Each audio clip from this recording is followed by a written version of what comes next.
drum which weighs 500 Newton.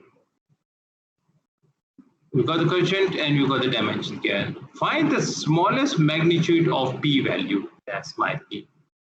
That will cause impending motion. Impending motion means it's the moment of movement. Movement can be tipping or slipping of the drum. Interesting. You have to draw the free body diagram. So let's first look at the free body diagram and then we'll try to solve later. So very first, I have to draw the free body diagram of the drum because it says it's all about the drum. So drum, but an active force, you've got the weight, you've got reaction, you've got friction. Is that right? Is there any other force? Normal force. Normal force is this one. And you've got the weight acting down. Okay. So in simple words, this is what your free body diagram looks like. Clear? Yes, sir. Okay. So now you've got the free body diagram of this.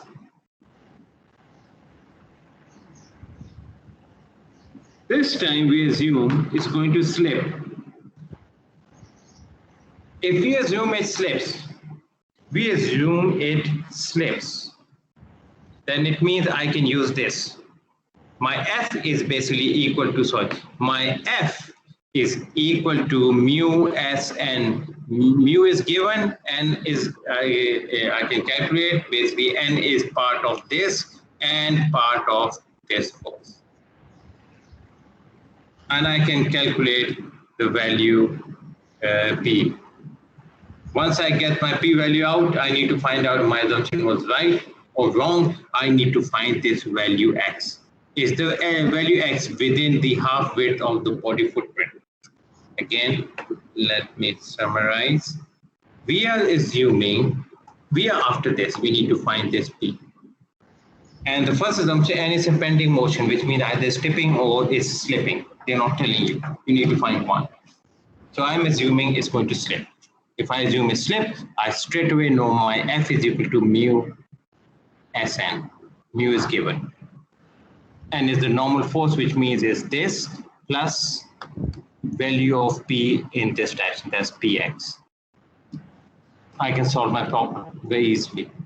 Once I solve the problem, I need to find out is my assumption is right or wrong. So for if you assume it's going to slip, your X value has to stay within the half width of the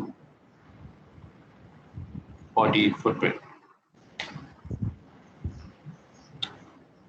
So let's have a look. I want to ask you to do this because this is relatively simple. We know F is equal to mu Sn, which is given here. And we solve our problem and we find P, come on, where's P? And we found our P is. Now we need to find our X value. So we take a moment at this point. You can take a moment anyway. We are taking a moment at this point.